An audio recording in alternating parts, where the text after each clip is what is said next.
Part के अंत में हमने देखा था कि नेजा और आओबिंग ने अपने गांव को बचाते हुए एक स्वर्गीय बिजली की चपेट में आ जाते हैं, जिससे उनकी शरीर नष्ट हो गई और अब उनके पास सिर्फ आत्मा बची थी, जो 7 दिन बाद हमेशा के लिए गायब हो जाती। ताई, जो उनके गुरु थे, ये देख नहीं पा रहे थे कि उनके प्यारे शिष्य यूं नष्ट हो जाएं, इसलिए उन्होंने 7 रंगों वाले कमल की शक्ति से उनके लिए शरीर बनाने की कोशिश की। गांव वाले, जो अब नेजा को अपना रक्षक मानने लगे थे, इसलिए उन्होंने ताई की मदद की। ताई ने नेजा और एल्बिंग के लिए नए शरीरों का सांचा तैयार किया, मगर नेजा इससे खुश नहीं थी। वो चाहता था कि उसका शरीर बिल्कुल वैसा हो जैसा वो खुद सोचता है, और आखिरकार उसने अपने मन मुताबिक एक शरीर तैयार कर लिया, जो कि एक असाधारण कृति थी। उसी समय एक सैनिक ने खबर दी कि शेनगोंग गांव की सरहद पर हमला करने की तैयारी कर रहा है। शुरुआत में गांव के नेता ली जिंग को लगा कि कोई बड़ी बात नहीं, क्योंकि शेनगोंग अकेला था, लेकिन उन्हें जल्द ही पता चला कि वह पानी के नीचे रहने वाले राक्षस योद्धाओं की एक पूरी सेना के साथ आया है। ली जिंग ने गांव की रक्षा के लिए अपनी सेना तैयार की। इस हड़कंप के बीच शेनगोंग ने एक जादुई ढाल देखी और उसे तोड़ने के लिए 3 ड्रैगन राजाओं को बुला लिया।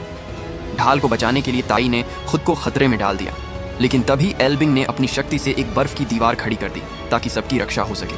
इसी दौरान पूर्वी समुद्र का ड्रैगन राजा एल्बिंग का पिता अपने बेटे को देखने धरती पर आया। एल्बिंग ने असफलता के लिए माफी मांगी, लेकिन उसके पिता के लिए बस उसका सुरक्षित होना जरूरी था। दुख की बात यह रही कि इतना ताकत लगाने से एल्बिंग का नया शरीर टूट गया।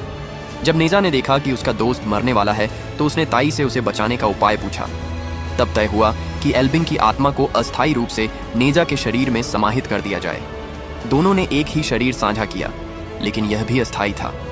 ताई ने कहा कि अगर एल्बिंग को दोबारा शरीर देना है तो 7 रंगों वाले कमल को फिर से जीवित करना होगा, और उसके लिए उन्हें स्वर्गीय देवता से पवित्र जल मांगना होगा। जब ताई और नेजा ने आवोबिंग के लिए पवित्र जल लाने की योजना बनाई, तो शेंगोंग ने इसका विरोध किया। उसे डर था कि अगर पवित्र जल का इस्तेमाल हुआ तो इससे उसे और उसकी ड्रैगन जाति को खतरा हो सकता है। इसलिए उन्होंने एक दूसरी योजना बनाई कि नेजा को देव स्वर्गीय परीक्षा में हिस्सा लेना चाहिए, क्योंकि उस परीक्षा में जीतने एक इनाम पवित्र जल भी होता है। लेकिन यह परीक्षा आसान नहीं थी। आवोबिंग को नेजा के शरीर में रहकर ये सब झेलना था, और सबसे बड़ी मुश्किल ये थी कि उसके शरीर में छुपी राक्षसी ऊर्जा किसी को पता न चले। इसलिए आवोबिंग को नेजा की चेतना पर नियंत्रण रखना था, यानी वो शरीर तो नेजा का था, लेकिन दिमाग से आवोबिंग चला रहा था। ये बहुत ही खतरनाक था, खासकर नेजा के लिए। फिर भी गांव के नेता लीजिंग ने शेंगोंग की इस योजना को एक शर्त पर मंजूरी दी कि ड्रैगन सेना अब उनके गांव पर हमला नहीं करेगी। जब दोनों पक्ष मान गए, तो नेजा और ताई कुलुन पर्वत की ओर रवाना हुए, जहां वो परीक्षा होने वाली थी। रास्ते में ताई ने आवोबिंग को ट्रेनिंग दी ताकि वो नेजा के शरीर को सही से चला सके, लेकिन चूंकि दोनों की आत्मा एक शरीर में थी, इसलिए आवोबिंग के लिए ये बेहद मुश्किल था। अब वक्त कम था, तो ताई ने एक शॉर्टकट अपनाया और एक नींद की दवा दी ताकि नेजा सो जाए और आवोबिंग पूरे शरीर पर नियंत्रण कर सके। आखिरकार वे कुलुन पर्वत पहुंचे और वहां उनका स्वागत खुद महान जादूगर मास्टर जियान वुलियांग द्वारा किया गया। मगर उसी वक्त नेजा की नींद टूट गई और उसने फिर से शरीर का नियंत्रण ले लिया।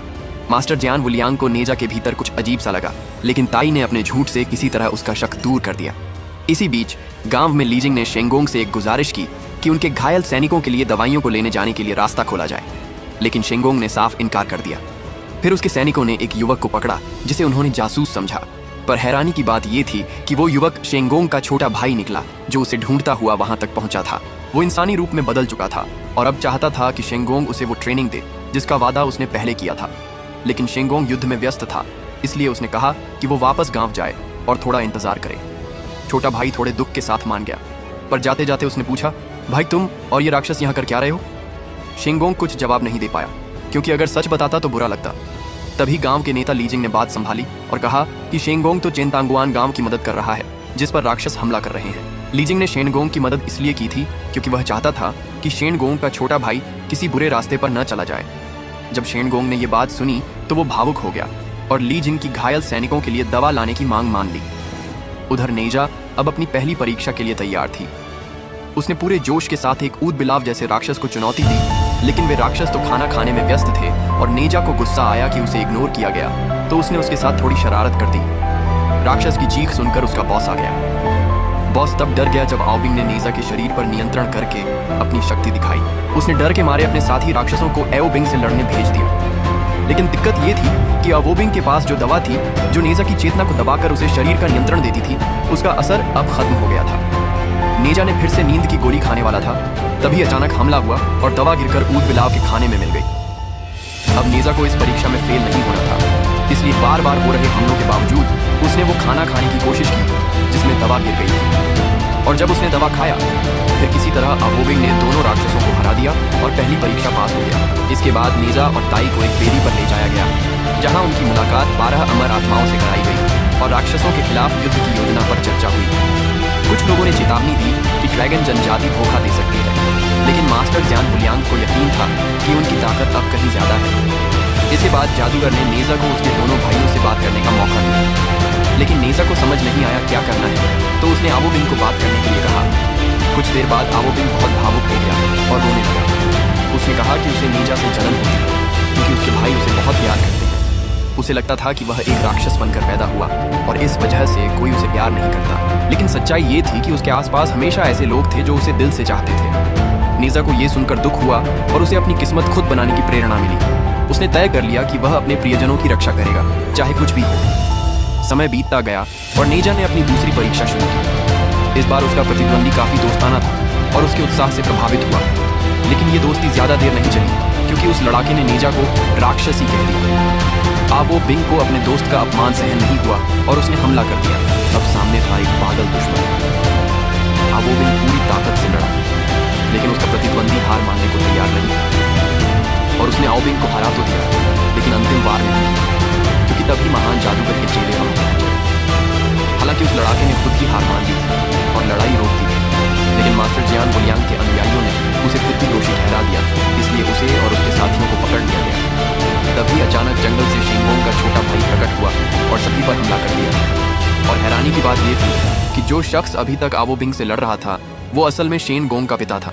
जब शेंगोंग के छोटे भाई ने अपने पिता को घायल देखा तो वह नेजा पर टूट पड़ा।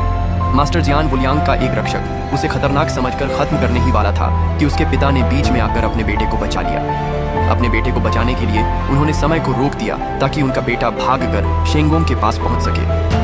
उधर शेंगोंग को जब पता चला कि नेजा की वजह से उसका छोटा भाई गंभीर रूप से घायल हो गया है तो वो गुस्से से भर गया। इसी बीच ताई के एक रक्षक ने नेजा को खबर दी कि चेंतांगुआन गांव तबाह हो चुका है। ये सुनते ही नेजा और ताई बिना वक्त गंवाए वहां पहुंच गए। वहां सब खंडहर में बदल चुका था। मास्टर जियान बुलियांग ने गांव की हालत देखकर तुरंत समझ लिया कि ये काम ड्रैगन जनजाति का है। और जब नेजा को पता चला कि उसके माता पिता शायद इस हमले में मारे गए हैं तो उसके दिल में बदले की आग जल उठी। आवोबिंग ने उसे शांत करने की कोशिश की, लेकिन अब नेजा की आंखों में सिर्फ गुस्सा था। वो बदला लेने के लिए ड्रैगन जनजाति के क्षेत्र में घुसना चाहता था, लेकिन वहां के गेटकीपरों ने उसे अंदर नहीं जाने दिया। ये देखकर नेजा का गुस्सा और भड़क गया और उसने उनसे लड़ाई शुरू कर दी और उसे खत्म कर दिया। नेजा की शक्ति देखकर मास्टर जियान बुलियांग प्रभावित हुए।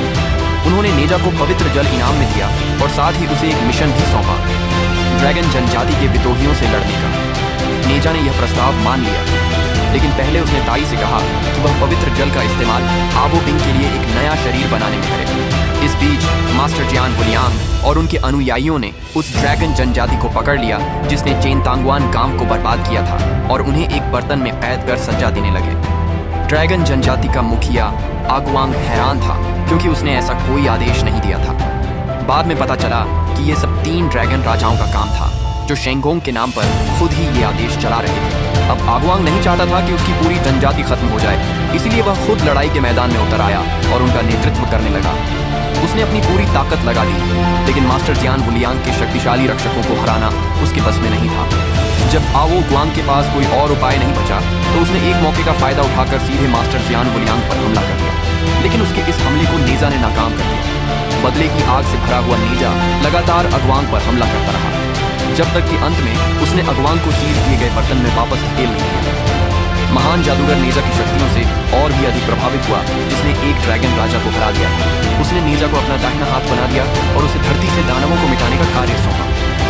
लेकिन अपनी जीत की सराहना पाने के बावजूद नेजा को कोई खुशी नहीं हुई, क्योंकि यह जीत उसके माता पिता की जान की कीमत के लायक नहीं थी जो उसने चुकाई थी। जब नेजा अपने माता पिता की मौत और गांव के विनाश का दुख झेल रहा था, तभी उसके माता पिता खुद उसके सामने आ गए और उन्होंने उसे पूरी सच्चाई बताई।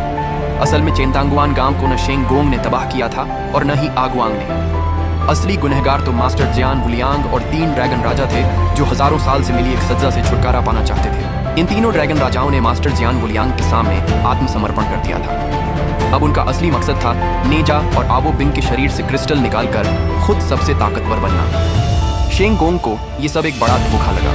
वह इस ताकतवर गिरोह से लड़ नहीं सका, तो उसने ली जिंग और उसकी पत्नी को पत्थर में बदलकर छुपा दिया। जब नेजा को पूरी सच्चाई पता चली तो उसने आवो बिंग से माफी मांगी और अब वह भी ड्रैगन जनजाति को बचाने की लड़ाई में शामिल हो गया। लेकिन अफसोस, उनकी सारी कोशिशें बेकार रही। मास्टर जियान बुलियांग के रक्षक बहुत ताकतवर थे और ऊपर से उन्होंने तीनों ड्रैगन राजाओं को भी बुला लिया। लेकिन नेजा हार मानने वालों में से नहीं था। उसने अपनी चतुराई का इस्तेमाल करते हुए एक जादू किया जिससे तीनों ड्रैगन राजा आपस में लड़ने लगे। जब वे हार गए तब नेजा और आवो बिंग ने मिलकर मास्टर जियान बुलियांग पर हमला किया, लेकिन वो इतने शक्तिशाली थे कि उन्होंने आसानी से दोनों को हरा दिया। मास्टर जियान बुलियांग ने नेजा और आवो बिंग को दिल चीरने वाला श्राप दे दिया और उन्हें उनके माता पिता के साथ एक कंटेनर में बंद कर दिया ताकि उनसे तेजी से क्रिस्टल निकाला जा सके। अंदर जाकर आवो बिंग ने अपने पिता को बताया कि असली अपराधी मास्टर जियान बुलियांग था।